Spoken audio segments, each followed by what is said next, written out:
This world is not my home, I'm just a passing through. My treasures are laid up somewhere beyond the blue. The angels beckon me from heaven's open door, and I can't feel at home in this world anymore.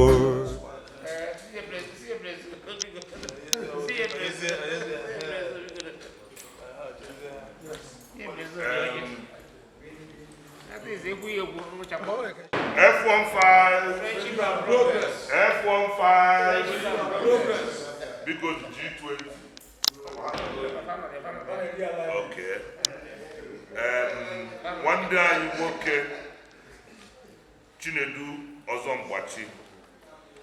I be an abieta. I say I be an Indian Nabania. Now Quadobe bury a little man on a met tomorrow.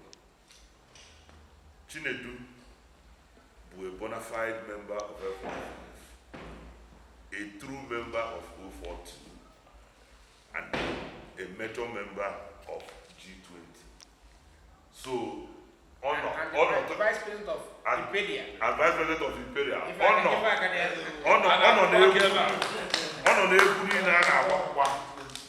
Egoni na agwa na Lagos honor na. Otogogo na iri enwa na Ezagua. Ani Ezago, I batara Ani Ezago since 4 hours ago, and we've been here celebrating. Courtesy of your brother, Okuneni Ife, Obra Inabie, but I say, in line with brotherhood and our relationship with you, that we must come here today to show you solidarity.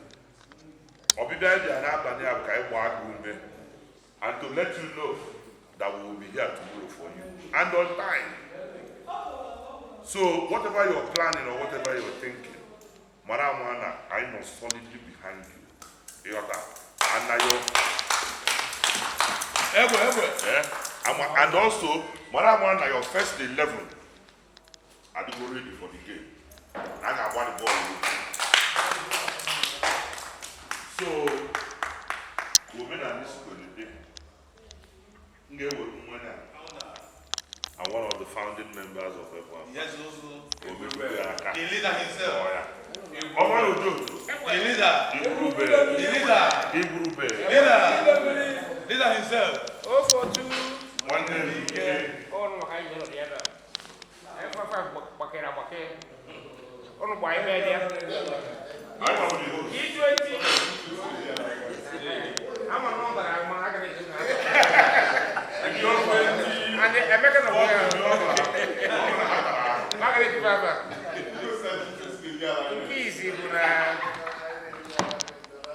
our president, our host, everyone over.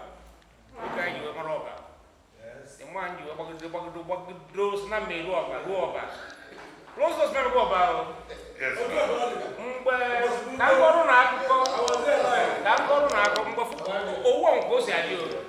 Former governor of this state, Guru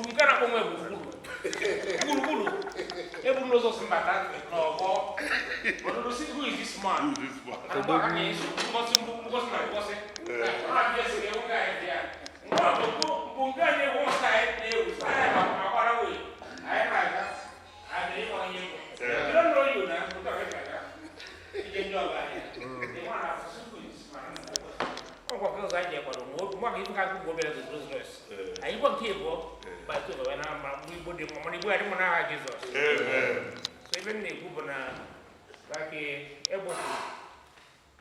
Even the cook now, man, anywhere.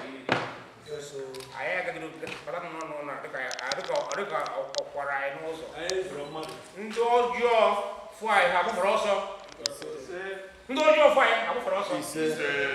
I have the one night. Let's see for come on, 1 minute, 5 days. I wait again. Not the Annie, the Ezinne, because number of Monday, now total. When I smell the right in him. But I'm not young, or quite you have a guy, I come on, I Jesus. Man, take a sink. Nay, I wish you could come here.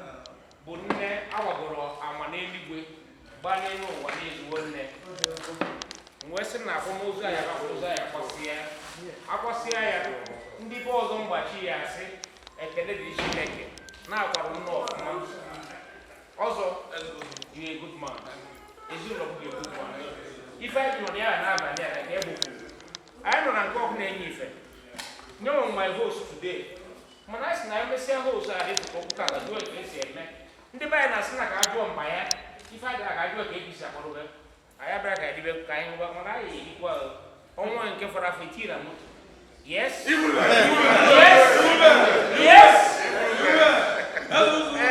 nwana sị na adịrị anyị mma Chineke ya agọzie anyị ife ọma ọbụla anyị ji iko anyị akọnahụ anyị ka ọjọọ Chineke ọ bụrụ anyị ya wee sị na ọnọdụ anyị abụ ọnọdụ ụmụnne ọ ya bụ ọnọdụ mmiri maka mmiri na-ehu elu ọnwụrụ ife na-akwụsị mmiri nwere sị na Chineke ya agọzie nke n'aha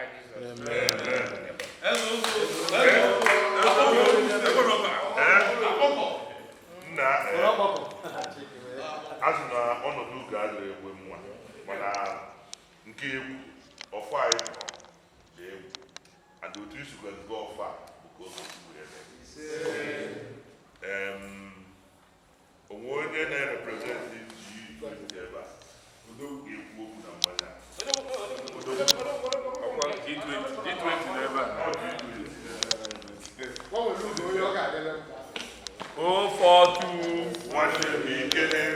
nwanne m ike F15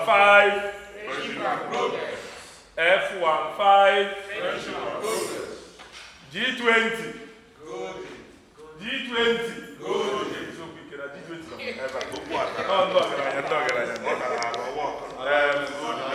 a sịrị ọbịalụba onye abịawune ọ na-aka mkpu gara eri ya na a sị nọ ife ọma ka a na-eṅomi ife dị mma n'anya gbara akwụkwọ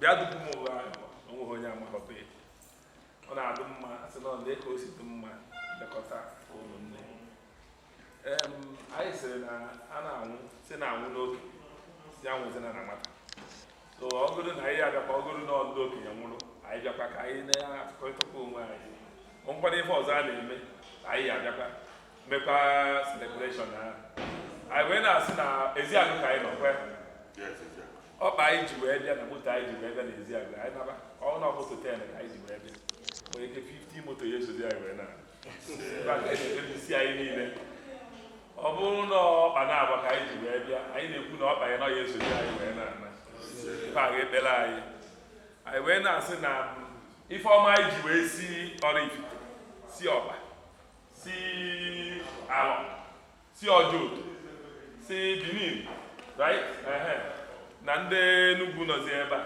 ife ọma ahụ anyị ji wee bịa anyị na-ana nke anyị eji wee na ya aka ya mma n'aha Jizọs anyị wee na-ekpekwa na isi ezinụlọ a ife anyị eme echi niile ọ ya ga ọfụma Chineke ya enyefe nhazi onwere onye ọjọọ nye ọna bụ ife ọjọọ n'obi bịa gasị ife a na-eme ọfụ na ana famili a ọsọ n'ime ọfịa ọ ya aga maka na onye na-eme ife ezigbo mmadụ ndị na-abịakwa ịbịa celebrate with mama anyị kwa ndị ezigbo mmadụ ka a sị na ife ọma na anya gbara akwụkwọ anyị wee na-asị na echi niile ya aka mma maka na asị na future is bright echi ya aka mma anyị wee na-ekpe n'isi mmanya na-asị na anyị ya mụta ọganihu mụta ife akwa ife enwe weta nwa onwe onye ife na-esiri ike nwe onye ife na-esogbu mmanya aṅụ na ana ife ahụ niile na-esogbu ya n'aha Jizọs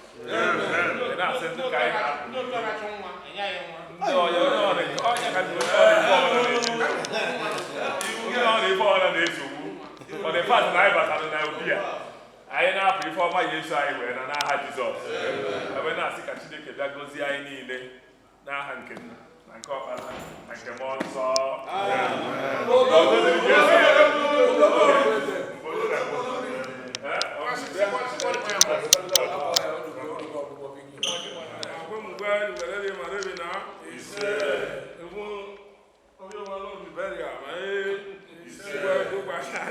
in Jesus' name. Amen.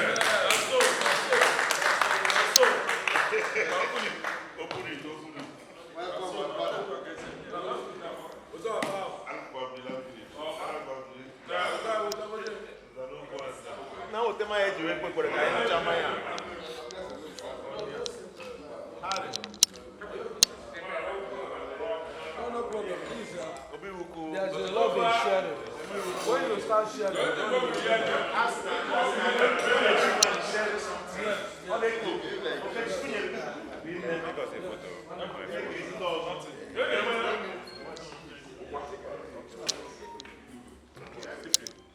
Okay, I'm going to the prayer.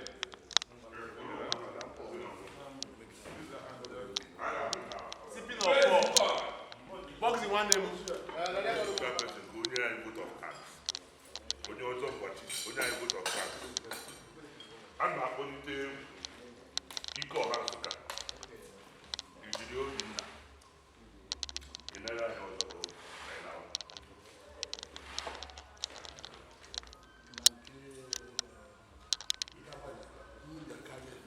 I see how I did that. And when we came, we saw a lot of things. I'm a man of God. I don't know that to say. So I see how to make. And we are believing God that by tomorrow everything will be very successful. Meaning that the world on who are up and that I'm going to immediately the weather will be very bright.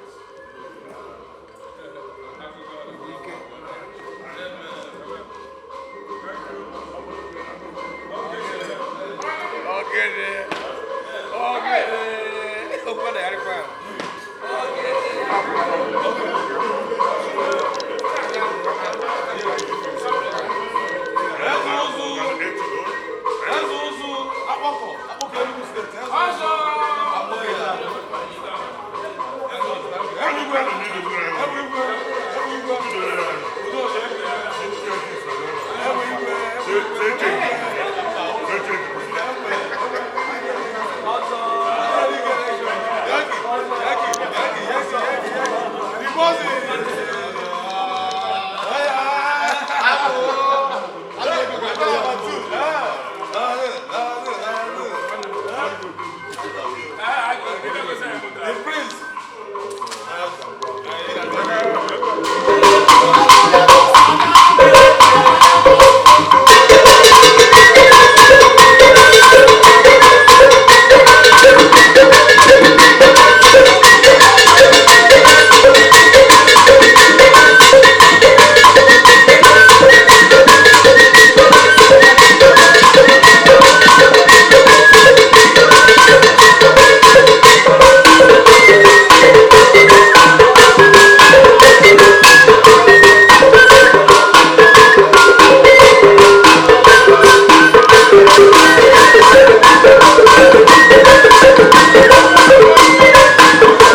ohigura mgbe ọ nụrụ obi ike ọ ga-ebilite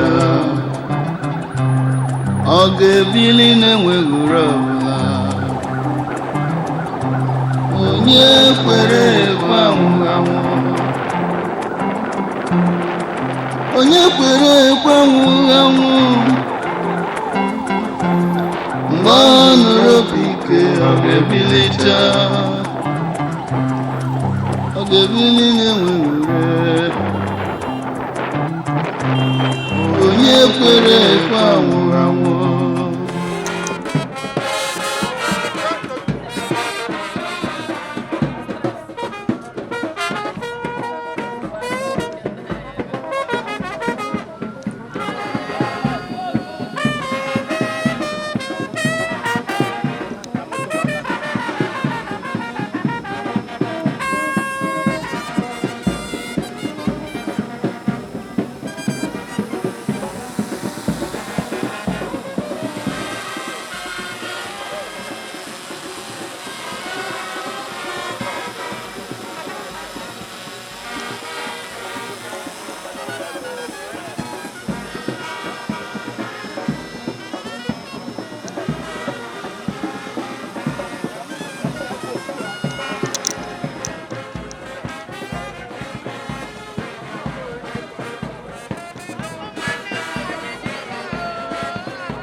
love of money. So deep. Like the low one. Blessed. I know for the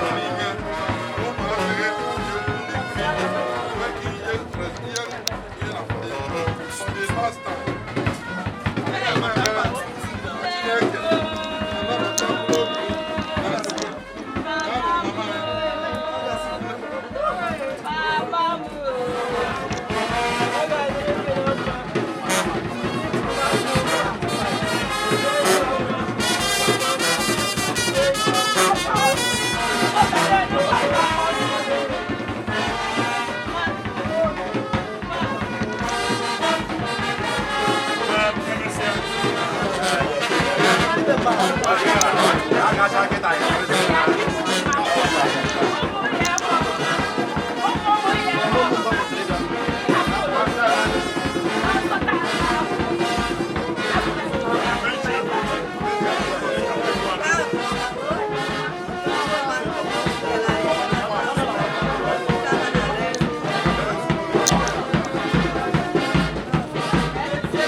The grace of our Lord Jesus Christ, the love of God, and the sweet communion of the Holy Spirit be with you all.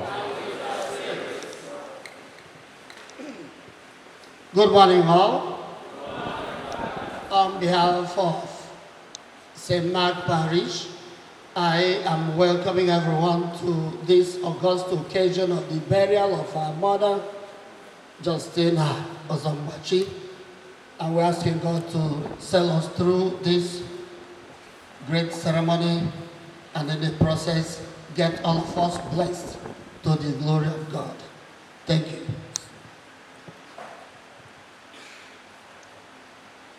Na-ekele parish priest maka ịnabata anyị, na-ekenegwazi team dị n'oye na ndị fada ndị ọzọ niile. There will be time to introduce all of you, all the priests here, and all the distinguished guests. To prepare ourselves for this Mass, let us examine our consciences and ask God to forgive us all our sins and our failings. Father, we firmly believe that your Son died and rose to life. We pray for your daughter and our mother, Ezinne, Justina, Egodi, Ozomgbachi, who has died in Christ. Raise her at the last day to share the glory of the risen Christ, who lives and reigns with you in the unity of the Holy Spirit, one God, forever and ever.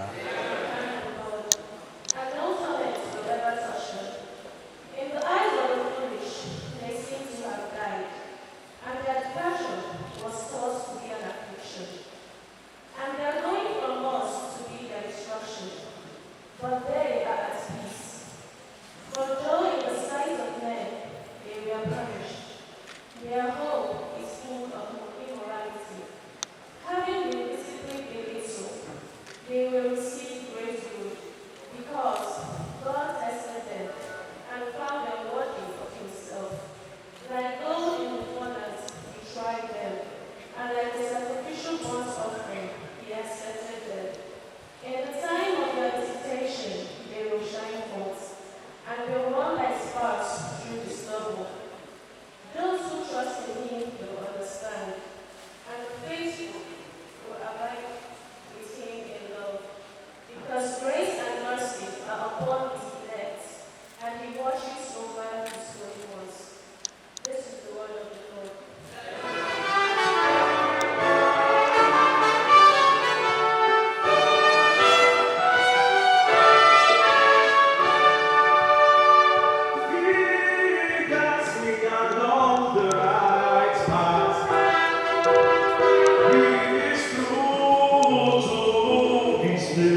Chineke ga-akpọlite ndị niile nwụrụ n'ime Kristi. N'ihi na nkụzi nke onye nwe anyị ka anyị na-eme chịkọta anyị na-aga n'ime ukwu ebe anyị niile ga-ezute onye nwe anyị n'igwe. Etu a ka anyị na onye nwe anyị ga-anọ mgbe niile. Ya mere, werenụ okwu ndị a na-akasarịta ibe unu obi. Okwu bụ usekwu ụwa.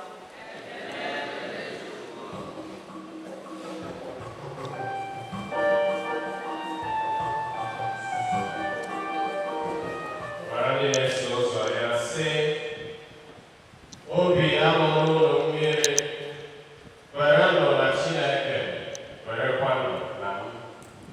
N'ụlọ nna m enwere ọtụtụ ebe obibi. Ọ bụrụ na ọ dịghị otu a, agara m ịgwa ụnụ na ana m aga ịkwadoro ụlọ ebe obibi. Ọ bụrụ na nwoke adozichara ụlọ ebe obibi, aga m abịaghachi ịkpọrọ ụlọ ka ebe m nọ bụrụ ebe ụlọ ga-anọ. Ụlọ nwe ụzọ ebe m na-aga.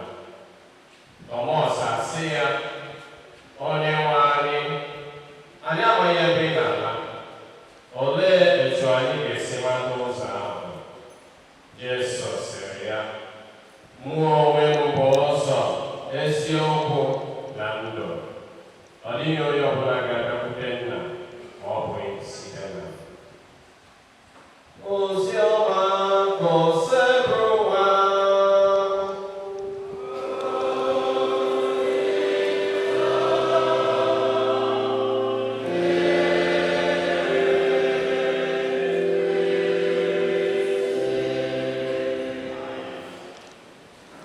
Says the Lord, anyone who believes in me, even though he dies, will live forever. Words taken from the acclamation of today's gospel, the Gospel of John, chapter 11, verse 25. Reverend Father Professor Christian Anieke, the bishop's representative at this Mass and presiding over this Mass, Father Christian, achọrọ ka m nọchiri udo maka nne anyị nwanyị bụ Justina Egodi, ya bụ nwa ụmụnna nke nwa kpọtara buru ụmụba ndị ahụ. Saịsị ndị ụmụba ndị ahụ onye ọkụ nwa ndonugbo oriọna nne nwanyị bụ Justina bịara di n'ụmụnna ndị ahụ. Ọ bịara ụmụnna ndị ahụ n'ọdụ isi wee ezigbo ezinụlọ na-egote ya bụ ihe a na-akpọ legasi ọ hapụrụ n'ụbọchị tata. Nwanne ya bụ abịa kurialiti ka a na-achị masa ka a na-achị ha ka di akụkụ ụwa a na-eku Fada, Reverend Fada Victor Ugwuọgwụbaka kwuru m Chimọwụ na a na-echekwa unu n'ọbụka ekwu okwu Chukwu. Isi ala ka eke ya kpọrọ na okwu na-atụ ọma n'ọnụ. Ọchịbụ ihe enyekwu ọrụ nke n'ọrụ nke dị ịchụ aja misa dị asọ nke bụ okwu Chukwu. Isi ala ihe ekwufuru dị isi maka na di na-agụ ụgwọ ụwa bụ bishọp a na-akpụ anya na-agụ ụgwọ ụwa dinari nwere ụdị isi. Ka na ha nchebe a owu ihe mere. Ihe mere bụ na ejere my first class with George one student na Ida today. Wee yie echiche ochie jee n'ime ọba akwụkwọ akwụkwọ jee họpụta shuu kelụọ ya kachacha mma nka na-azụ ọla na onye chasis wee nọle ha n'asụsụ ma na-asụ ahụ ya aka elu ewere onye ọbụla na-ahụ na-ekwu ya mara ihe na-ekwu ọgba igwe ya aka na chịrịkịrị wee mara ihe kwuru. I say in Umana language, if you don't understand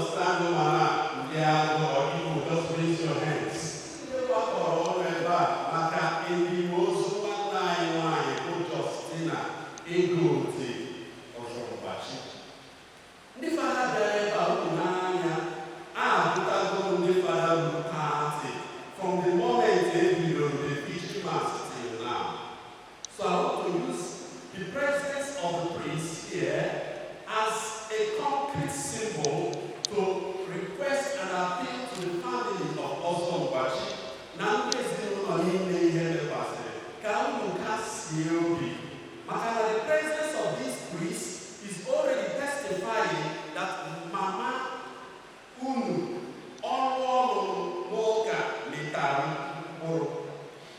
Ka anyị na-asị ka mkpụrụ obi di ya hapụ 14 years ago. Okay? How many? 24 years. That's a long time.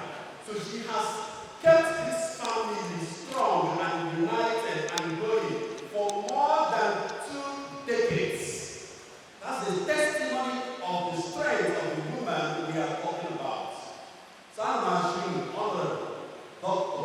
Ogbechi by the people Ogbechi, Ogbechi, Ozomgbachi, Egodi, Ezinne, Felicia, Paul, Peter, Chief, Obinna, na Joy, I assume. Oriwana ihe mere unu gbaa ihe niile bụ ọbụla. Ọ bụrụ na 2022, one of the longest reigning monarchs, the longest reigning British monarch, Elizabeth II, passed on. And it is very striking. Now, mgbe enyere ihe mere ụlọ anyị na-ekiri na TV, ewetụjere ekele na ahụ TV kiri nke CNN. Enwere ihe mere ụlọ dị ịtụba anya bụ something that let me continue to reflect till today. After the whole ceremonies, at the time during the funeral service, the Archbishop, she was an Anglican, as the head of the Anglican Church, the Archbishop who was there officiating said something and did something very remarkable.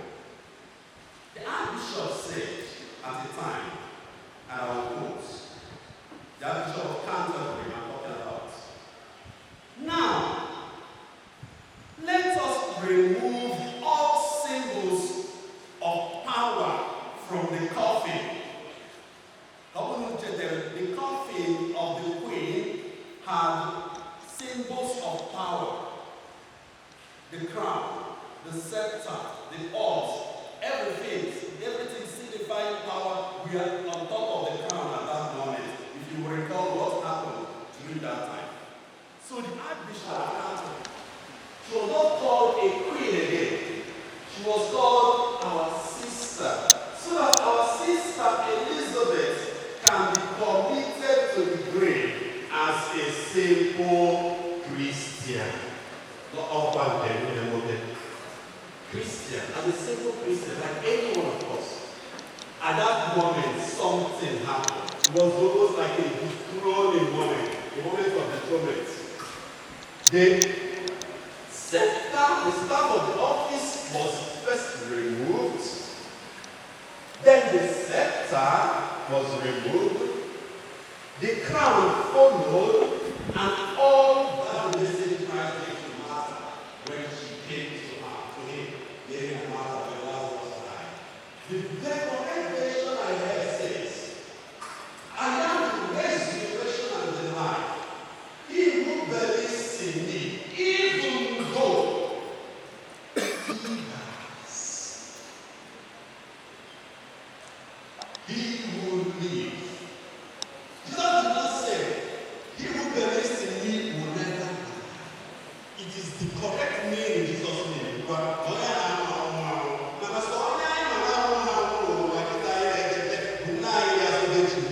Who was assumed into heaven.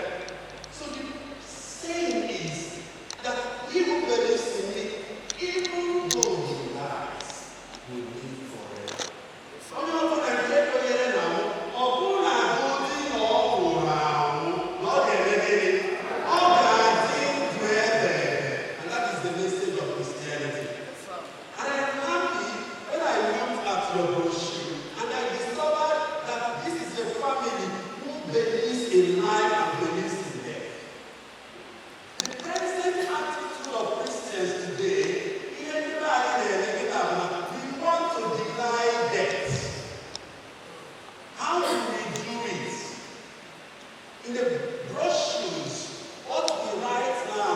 was beginning celebration of life. Just don't want to accept death again. But that is not written here. I went through. I didn't see that celebration of life. The family accepted that their mother is dead, but that there is life everlasting. That is the Christian spirit. We don't deny death. Because Christ has defeated death, conquered death forever on the cross. That is the Christian message. That even though we die, we shall live forever. And that's why you will remember in the medieval times, when popes, kings wept, in all their kings, you might call the person a page boy or a master servant, now remind the king or the queen or the bishop or the pope of something about the fragility of life. Normally, it is said in Latin, and that expression is this: memento mori. Pope memento mori, memento mori. Can you hold me? Latin go. You are maybe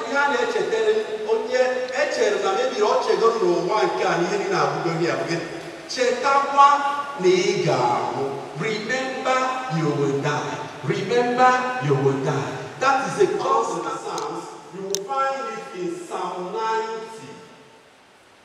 Psalm 90 will say this: Lord, give me this wisdom to remember the shortness of my life. So in Psalm 90, the psalmist is asking God,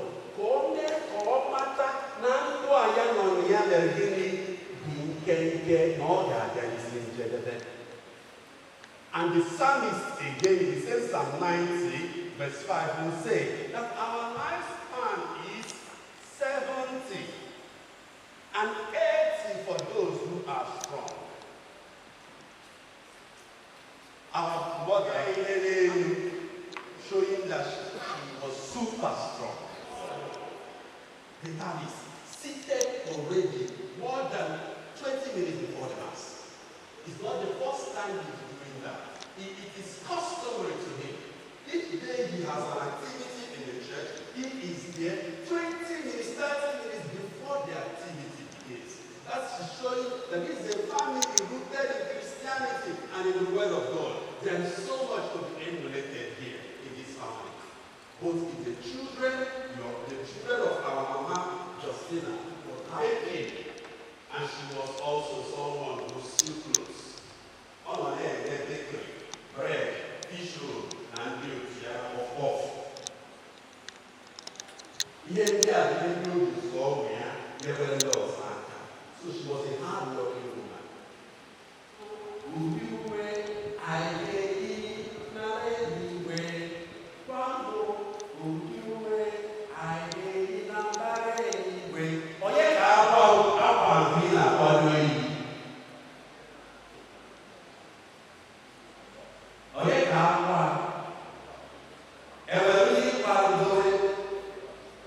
So we need someone like her, a seamstress, so I'm hoping no one ever call on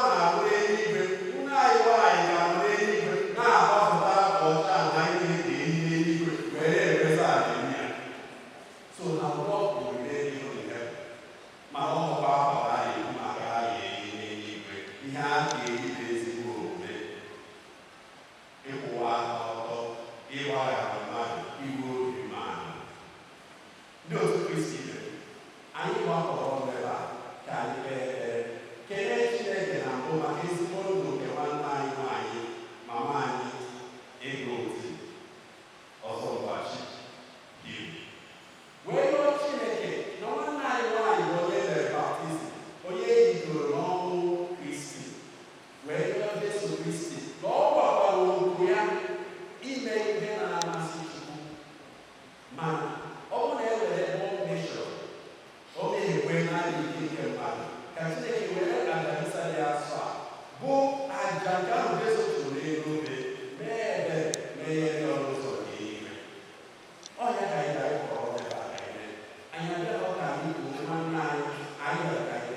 ụbọchị ikpeazụ, ụbọchị resurrection, ụbọchị Easter.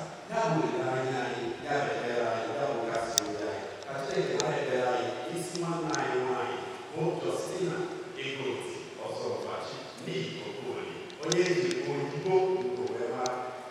Dịka anyị si ekpere ka ekpere ma ndị ọka Chineke na-ata mkpụrụ obi ya, ka mkpụrụ obi Justina na mkpụrụ obi niile kpere gara aga site n'ebere nke Chukwu na azụ. Ihe izike dị eji obi nwere ife nke ebere kachasị ya ka mkpụrụ ya zụlite na ndokwa.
Ezinne Justina Egodi Ozomgbachi, onye anyị na-eketa na-adịghị ike n'ọnọdụ ndị nsọ na n'ike nke mmụọ nsọ, ka o sonye n'otu ndị nsọ na nke ndị niile kwere gara aga, ka o gosi ebere n'ime nke ọ ga-eme ya. Nwanne anyị bụkwa onye bugoro n'ubu aka bụ ezigbo onye nche atụrụ, onye ahụ bugoro ụgbọ ochi, onye mepere ka ọ ya na nna dịkwa na mma ọzọ, na onye bugoro n'ubu aka ezigbo onye nche atụrụ. Ka Chineke mee ka onye sonye na nnukwu ọgbakọ ahụ nke eze dị ebere na aṅụrị nke na-enweghị ngwụcha na mmekọ nke ndị nsọ niile.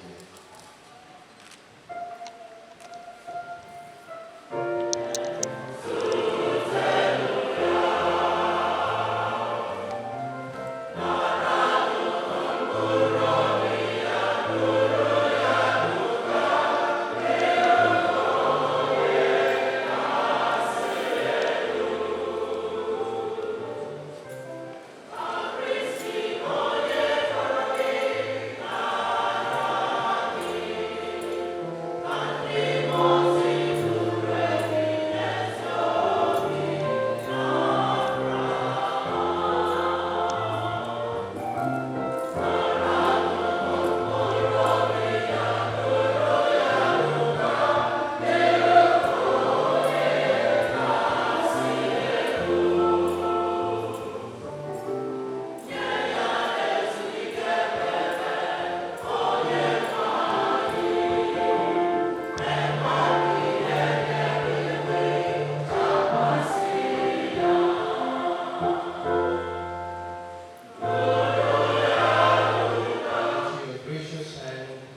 commend your maidservant, our sister and mother, Ezinne, Justina, Egodi, Ozomgbachi. We are confident that with all who have died in Christ our Redeemer, she will be raised to life on the last day and live forever with Christ. We thank you for all the blessings you gave your servant in this present life that shows your fatherly care for all of us and the fellowship which is ours with all the saints in Jesus Christ. Lord, hear the prayers of your family this day.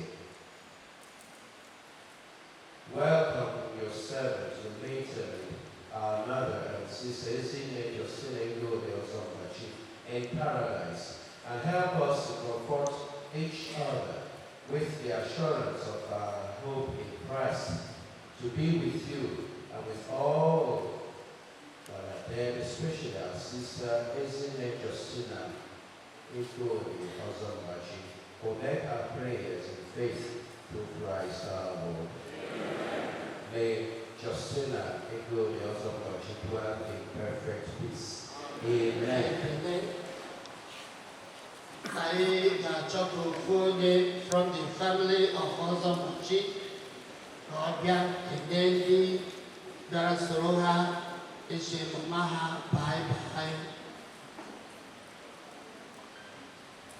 If you're from Ozomgbachi, and indeed the larger Ozomgbachi family, we wish to sincerely welcome each and every one of you here present. Let me, as a point of contact with the authority bishop of Egodi, we should have been here because of conflict of engagement, and he delegated this responsibility to his brother priest. Let me recognize and appreciate the celebrant, Professor Christian Anek, who is the Vice Chancellor of Godfrey University.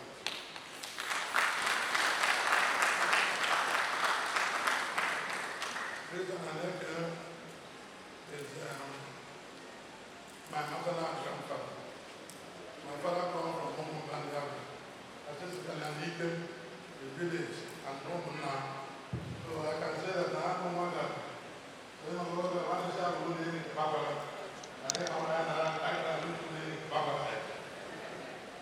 Now again, I wish to recognize very Reverend Father Victor Baka, the Dean of the Ozomgbachi Dinner.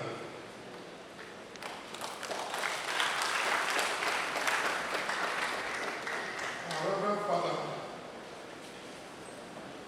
Anthony Udemu, the parish priest of St. Mark's Parish, where we are now is St. Mark's Parish. Father, appreciate the brother, Reverend Fathers who are here present. Their presence is so comforting enough. I'm going to look at all of you. And if all you gather to your Reverend Fathers will be praying for us, they are in consolation. I'm going to back up. I got you. The question you don't know why. Why not? You don't console. To God console them, so we feel very, very consoled. Now, again, on behalf of my family, I want to recognize some of our friends who are here seated. Wonderful. Who are here seated. I want to recognize, you know, particular that I just because of the way it's given to me. I want to recognize the presence of the former governor of the old Enugu State, His Excellency, Dr. Okwesile Wodo.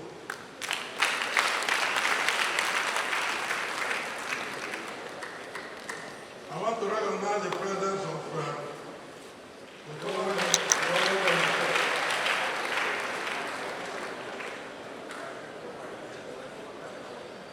I want to recognize the presence of my friend and former governor of Imo State,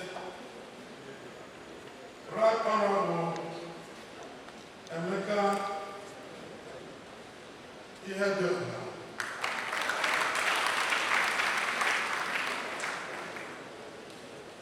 I want to recognize the former governor of Anambra State, Mr. Peter Obi.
Chairman, Council Chairman, who are here, led by the wife of our Chairman, Mrs. local government council chairman in the state. They are here. So their colleague, the wife of council chairman of the Zag. The wife of council chairman of the Zag is our last sister.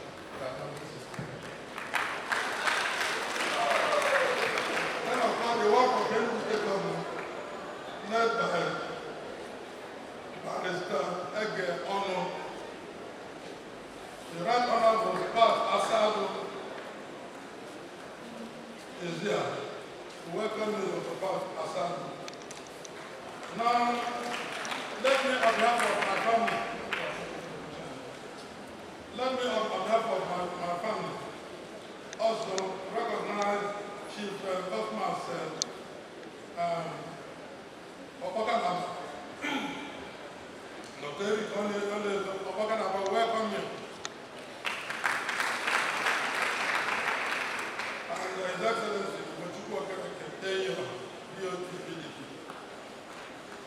let me, on behalf of my family again, welcome all of you here. The outpouring of support, prayers, and solidarity, both in cash and kind, since my mother passed on. Till this moment that our mother is being laid to rest. It's touching to us. When you look at it, this is a Friday, and you can see the church. The church is full. People from different walks of life, people from different places, in spite of present situation, economic one, to also even insecurity. I mean, we owe you a word of gratitude. As I said earlier, the prayers of the priests are combined with the prayers of all these distinguished ladies and gentlemen, praying to God for consolation, and also praying to God to accept and also forgive our mother or any of our infractions, and welcome her to our sins and welcome her into his paradise. Other than the voice of men, the voice of God. I believe that the combination of the heavenly heart and the heavenly nature I'm sure that God will listen to you and welcome our mother into heaven. And I believe that our mother in turn, because of the life she lived, if you go through our brochure, through our tributes, she was a member of the Legion of Men. She kept on wearing her chaplet around her wrist until she died, with holy water at her bedside. The Virgin Mary, the existence of the Virgin Mary, they met around her neck until she died. So I believe that, look, when with their prayers, when she's welcomed into heaven, there, what can I intercede on behalf of all of us, let's pray fervently to God to also give us protection, reward all of you abundantly for the support which she gave to her family at this point in time. Our prayer is that in turn, on our own, we shall continue to keep all of you in our thoughts and prayer, and pray that God will not only replenish their force of what contributions to make, and all the energy they put in, but will continue to guide and reward all of you abundantly. This is the prayer of Ozomgbachi and the extended family. In Jesus' name we pray. Still, we are recognizing the presence of everybody here so that God will reward everyone who has come. With due respect, I welcome all the former governors here present. I welcome all the principal officers of the National Assembly here present. I welcome serving members of the National Assembly and my dear friend, the chairman of the local government of the Egodi. I welcome all members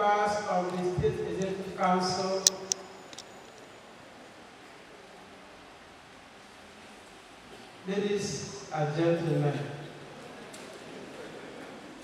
ana m ekele Chukwu Chineke melụ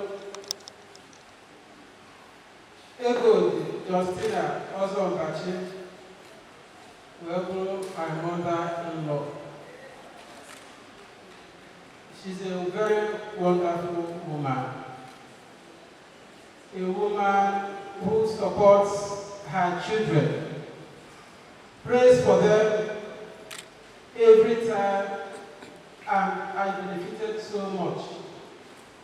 She gave birth to the beautiful woman in our local government.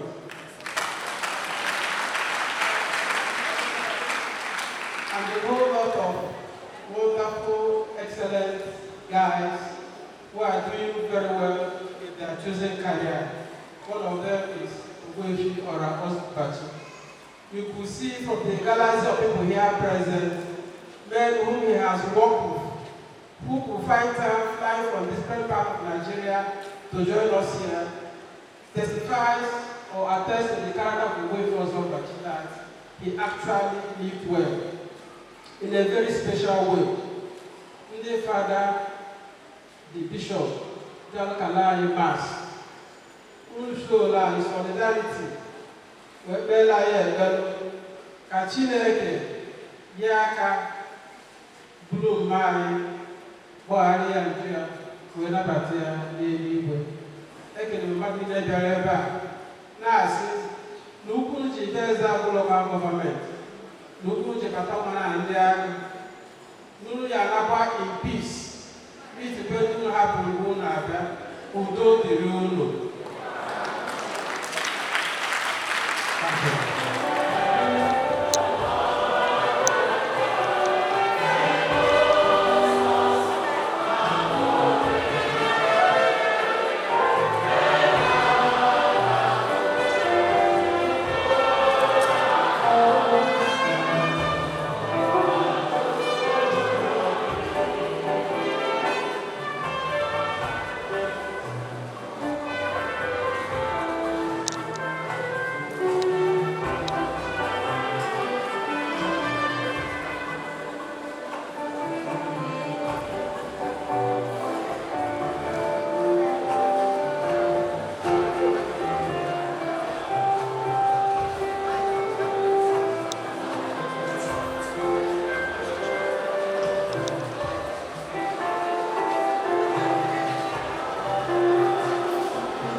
The celebrity legal luminary, Chief Minister Ken, Okumele Sekere. Wow, hi Chief Sir. Marco Chukuchuku Jeremiah. Oki Fadigo. Give up on every Sabbath. On a little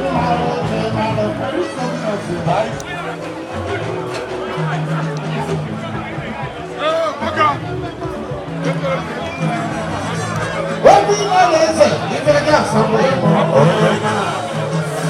All depends on the Itamana Sogo. Ọ̀pọ̀múra by Bobrisky.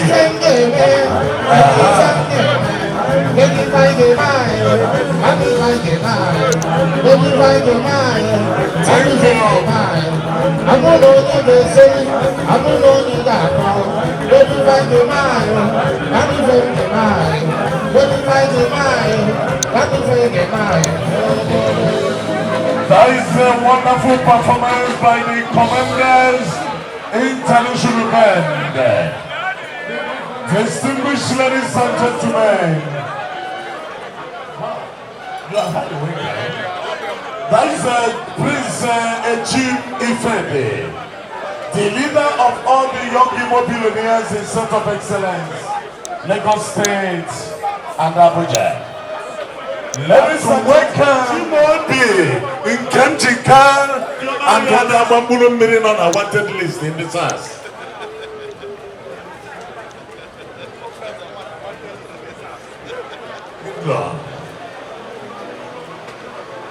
Distinguished ladies and gentlemen, without wasting much of our time, permit me to bring on stage the celebrity DJ Paco for the next 10 minutes.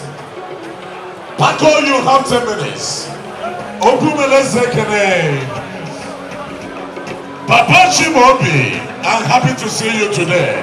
Ogufugan Namochi, the youngest son, Chief Chikosa from the second High Chief Francis we welcome you. Ion Catering and Services. Go ahead.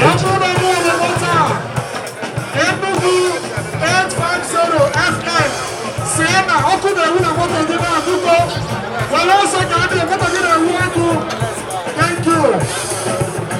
Any moment from now, your secretary of Enugu State,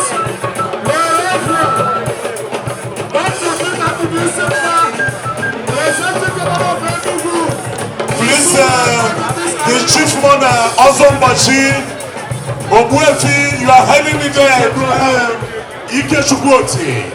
The mighty one of whom I salute you, all my steam pharmaceuticals watching another. Chief Kingsley Wambana, the CEO, New Age Computer Accessories. I salute you. That is the soft landing of the OO1, the Imperial Philanthropic Family. Chief Dr. Sir Darlington, Ikenda Wabirike, Wakibio Babakunamu Joto. You are highly welcome. The Bricks Industry, Ijana Bacha, I salute you. Emanine Mamana Buku, High Chief Sir Barrister Mike Ifanya. You are highly welcome. Chief Solex, Ezinne Builder, the Solex Industry. Ane Kume Obiana Babu Monade, the Greek over, Chief Felix Okudichuwa to the Property. I welcome you. Ikengo Masikindom, Chief Kevin, the Great Rich Wisdom, Ifamike, Overman Pump Industry, Chief Emeka, the McCoy Industry. I welcome you. And the greater Chief Vitus, the capacity as Humba, one of our Kita Charogiri, the Benda Yigina Namono, Yigina, the Folic Baby Diaper. You are highly welcome. Omonya Ego na Suka Kingdom, Internal Paint, Isiobi OO1, Chief Doctor University Mikembeto. You are highly welcome. The Manokwe Collection, I salute you. Omonetilora, one of his Shoshi. I welcome you, Rick Laws, Pharmaceuticals, SCC. I salute you. Ahamadika Burubulo, one of Fuka Kingdom. Please sit down, Didike. The Panda Bubara Shubu, Jide Bube. Chief Moses Kano, I will have a Sanja Matsu, Rapida Chanogini. Thank you so much. Dika Ching and Donabatete, Chief Dojubu Metu, I welcome you, boss. The Metu group of companies. God bless you, sir. That is the level of High Chief Uche Ume, the Ferrari Group, Omifugu Estate, the Uche Asian Tigers House, High Chief Chiboko.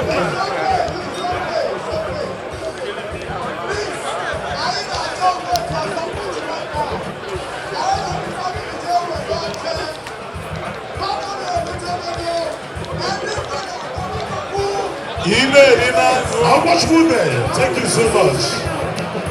The consequence. That is the regular affair, Chief Chinedu Rokodo.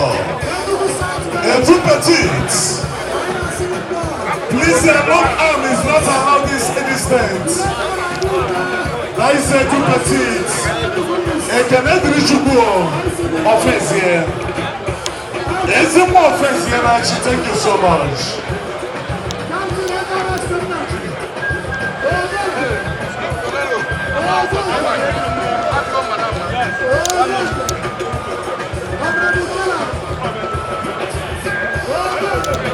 They tell us.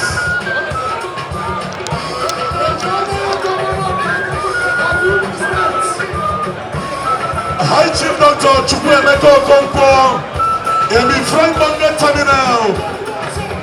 Ichu Aputifa Dinu Mwano Kwekwe. The Perfecting Hotel Limited. You are highly welcome. The homework. Osina Shine Zago. Happy to see you. The Wellington Mini Hotel and Suites. Chief Chukudi Aguara. Emma one of our great. Thank you so much.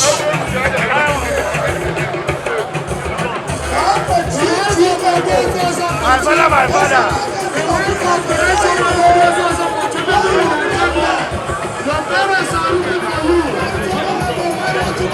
Ochina Matara, what are you welcome you?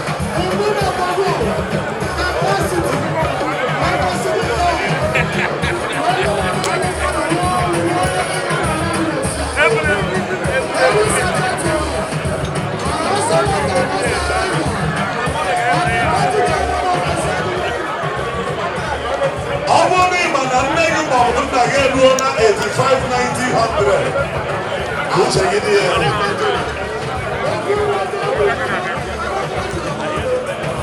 Something local as old as you walk.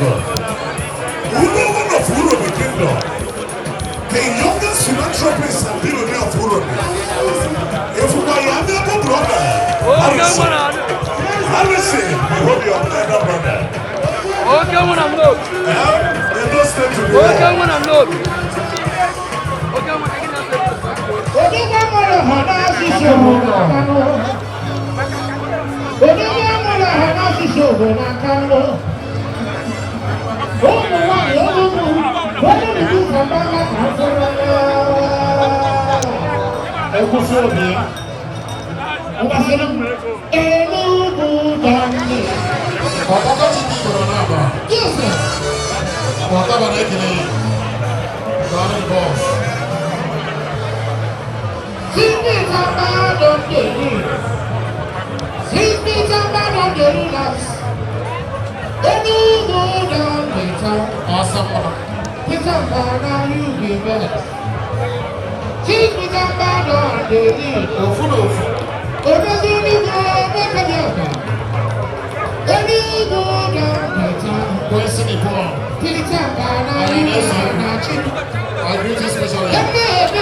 Chief Ajikokoye.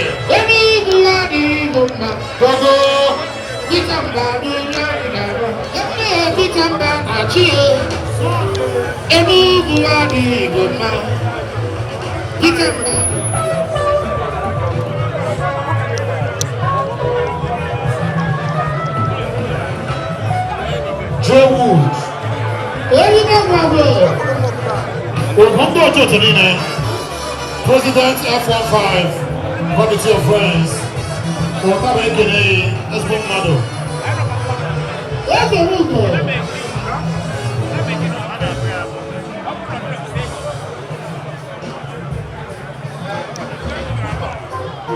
His Excellency,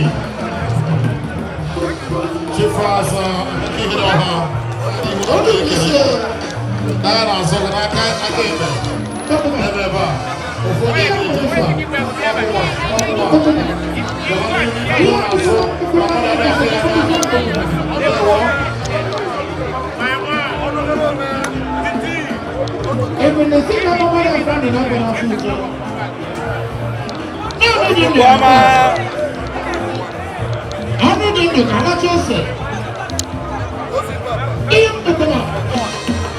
Chief Honorable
Professor Shigobi.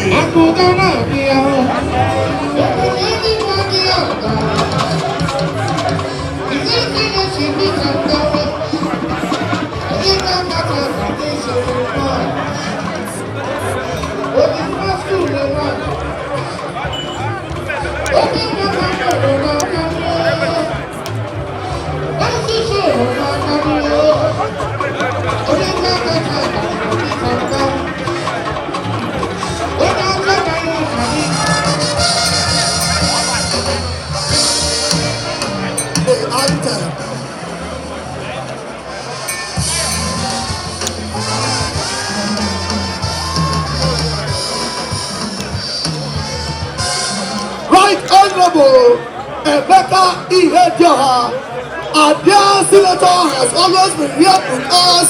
Our dear speaker is here. Great clubs and ladies and gentlemen, we will now treat His Excellency with a serious music. But in the interim, let the DJ start playing before the Your Excellency, you are doing well. We love you. You have shown capacity in administration. You have shown capacity in governance. Unkute Mama Solomon Naba, Bebo Unkute Njonjo Solomon Naba. Oburu no gekwo mume. Ifo na eme. Aichi nje mmadu ego. Chiwogo. Single-handedly, he counted 13.6 kilometers of road. Who did in fact actually on social media? I actually say, I know Puyabiego, I know see a video. Can you to all my? This is getting too much. All right,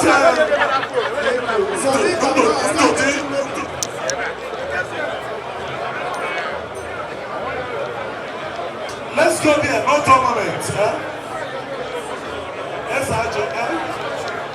Let's Igbo. Igbo Gilisi Igbo. Igbo Your Majesty, you can Biko. Onye we motor RBC 617 MC. Rush to the vehicle.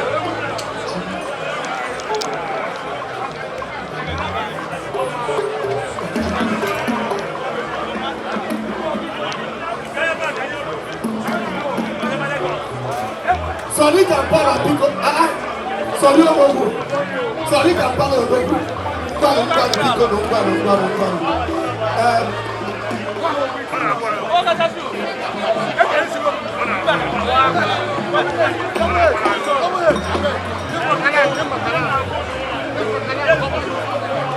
Biko, specifically.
Jesus,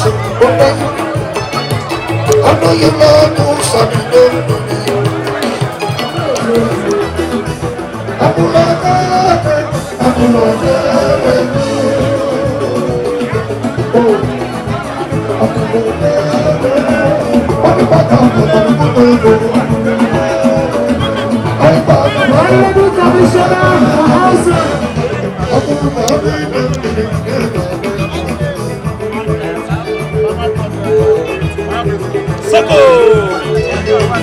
I is the rebel of ambassador for our caution.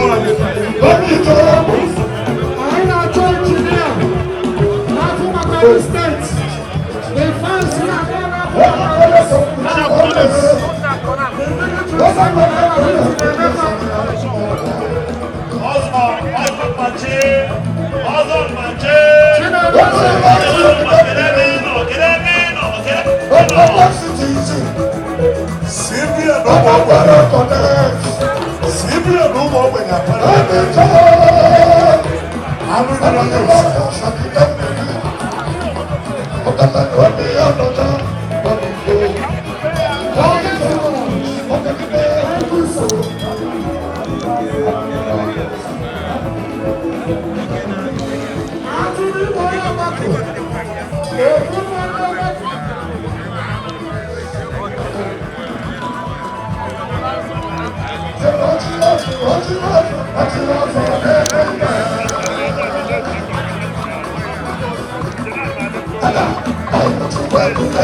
January 7th.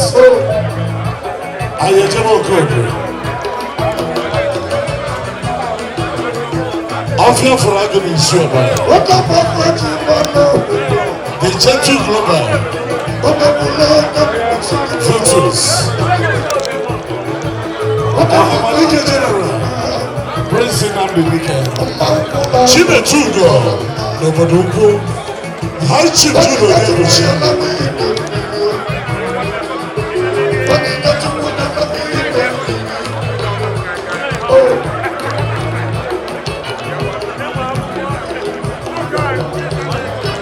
DJ, get ready for burial.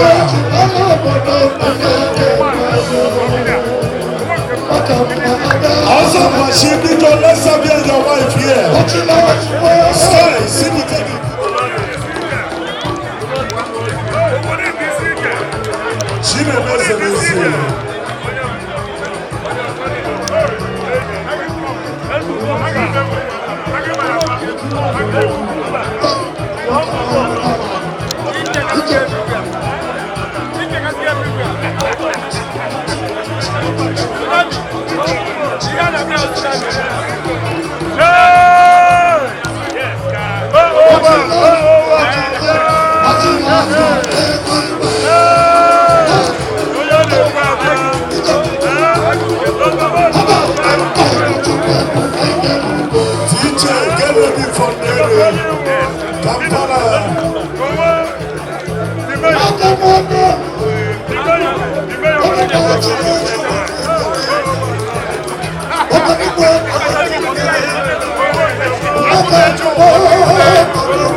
True members of Christianity, get ready.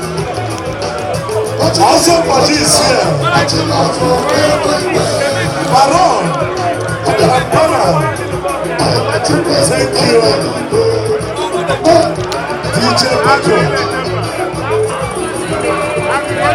Baron, I want to see you.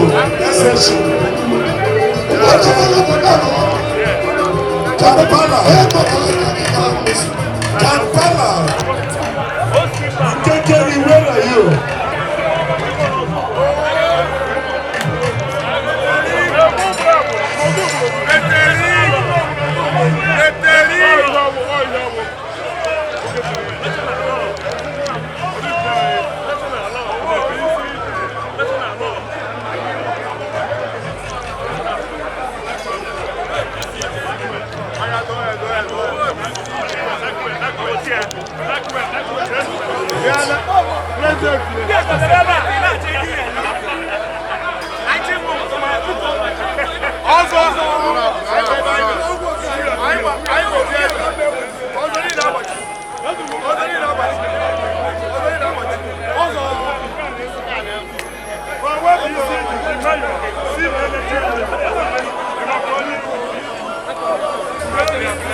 I'm going to the guest to see everybody in the game.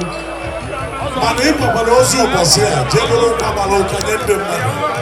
I just say that traffic is one is in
Commander Zeni, Commander Zeni, please come.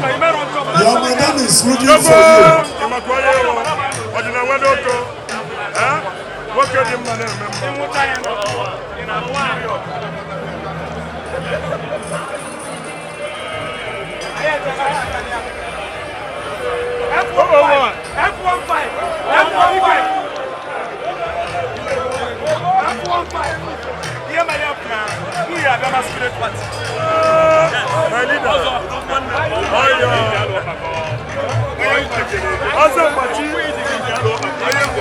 Chief Doctor the Ezinne, one of your guru leaders, salute you.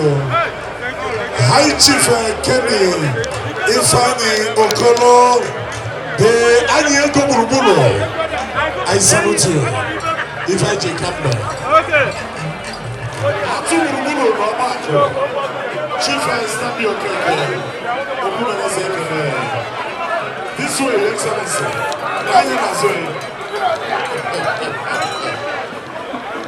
Thank you, members of the Imperial family.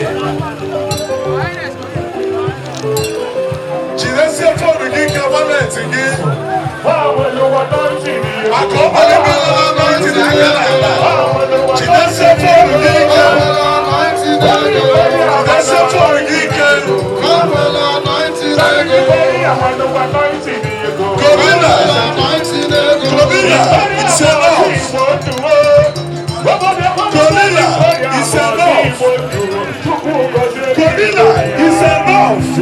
Some people are shouting. Some people are shouting. This is enough.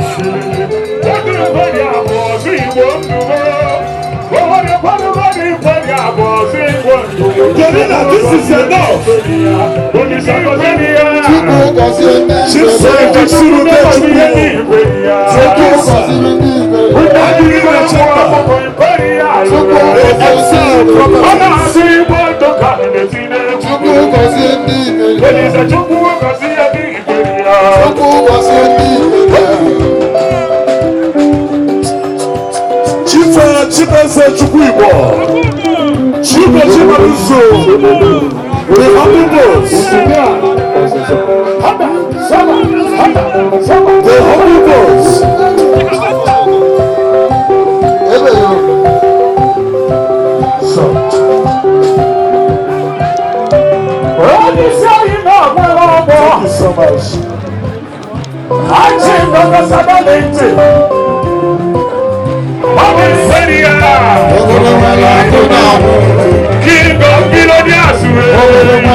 No problem. Great members of the Imperial Philanthropic Group. Kenifo, the Vice President. And the hygiene Pepper no start.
Almost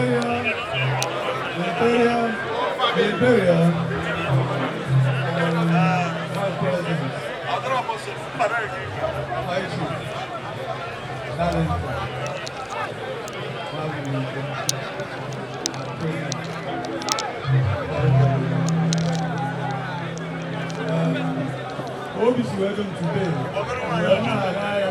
members of the Blue Miri. After having a Blue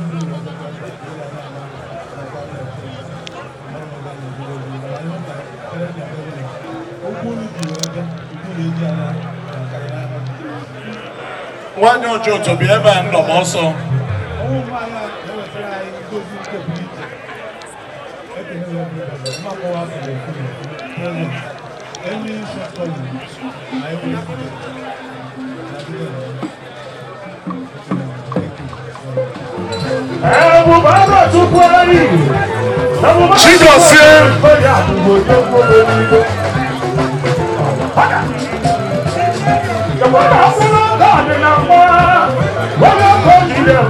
Every Frank Wonder terminal. Can you mind your children?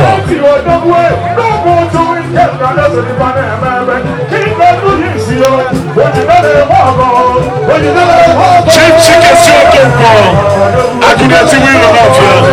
The success computer.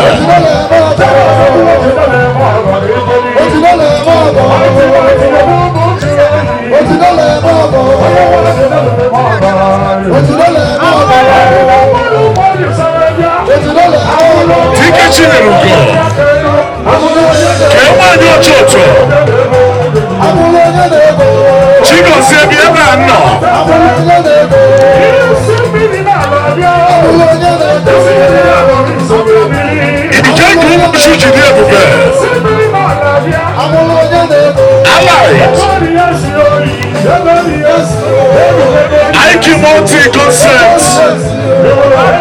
Abraham. Can you want to get it?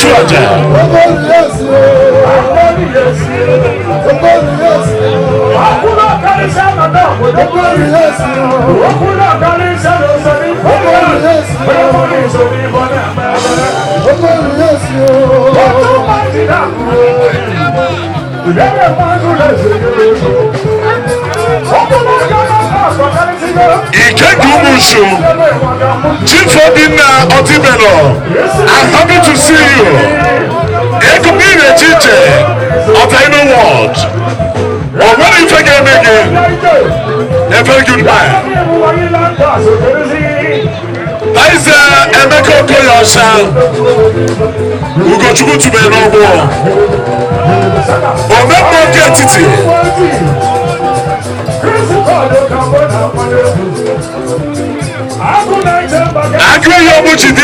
Thank you so much. Ezinne Agada. Even the man of get it. Justina too, thank you so much. Ezinne.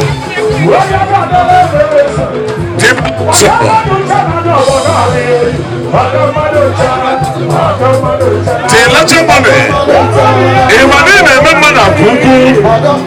Tilacha. Akuna nobo. Insurance. Every friend but that terminal. You too much you did with. Thank you so much, my boss. The every friend but that terminal. Okaki money in the national. Thank you so much. The every Frank. Akuluga Vice President Chairman. The great Onuko, thank you so much.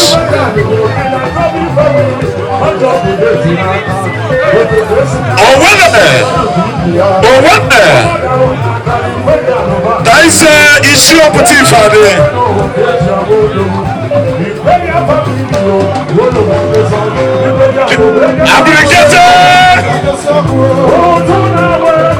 That is a agreement God. Thank you Tinkoliments.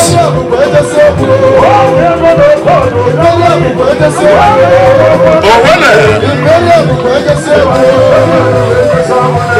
Tinkoliments.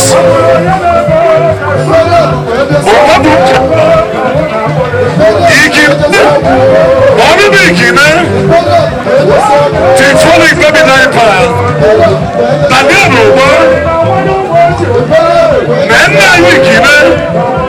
Ikine mekwa kos. Tiana. Ozomgbachi.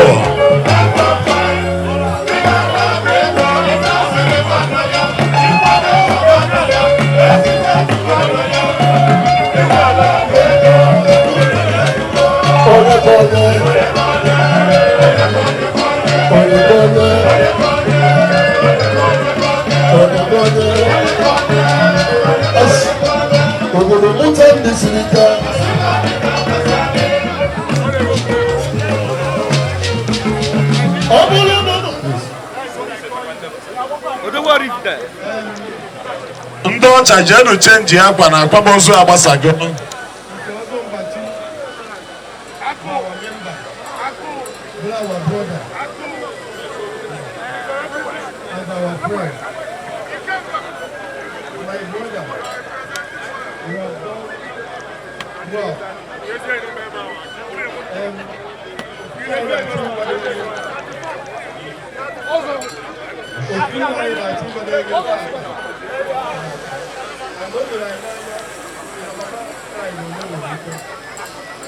At the time when I lost one of my sisters, when I was somebody came to me and told me, Mama, Jonathan Ozomgbachi the second. Akuchukwu Aliriegbuemo. My mayor. Ikeji and I'm here. Ikeji. Go ahead, sir. Sorry. Go ahead. F15. Number one club is the whole of Sahara Africa.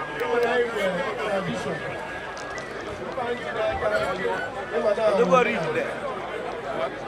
Number one club, the whole of Sahara.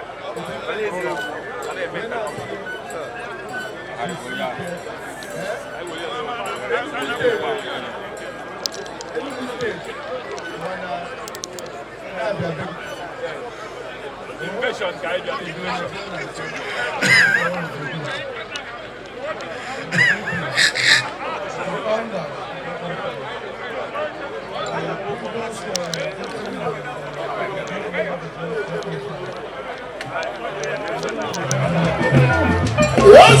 Mmiri ọma na-agba akana.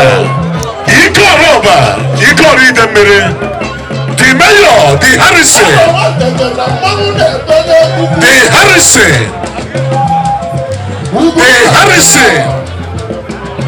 Ichieze Anyezu. Ugwumba, ihe ara jide ebube.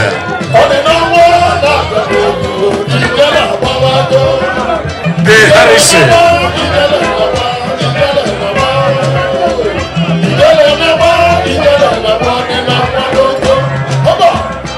The Harrison, my boss. The celebrity legal luminary, Ishuaka Gishi. Ebumagwa Tajidi Ebube. Ezuasu, Oresu General. Oresu Worldwide. Thank you so much. Ichieze Anyezu.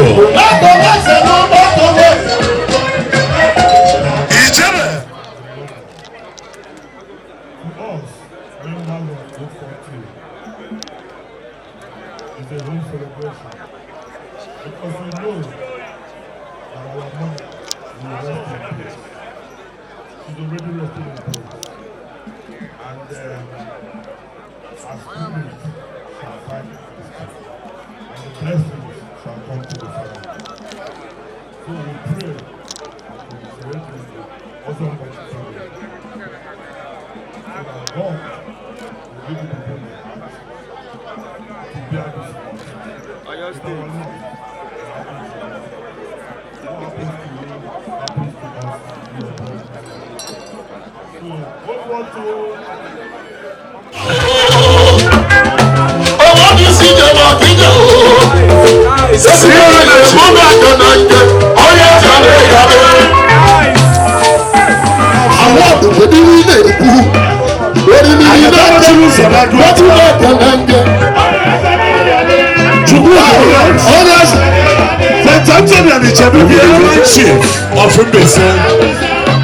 the vintage. We got to here. The colors is chips and chicken rings. I'll watch good no more. Go ahead, sir. VGC Ozomgbachi, you are one of us. You are a friend and ally, and we're here to collaborate with you. Yes, you are one of us. So, you know, so many members are not here.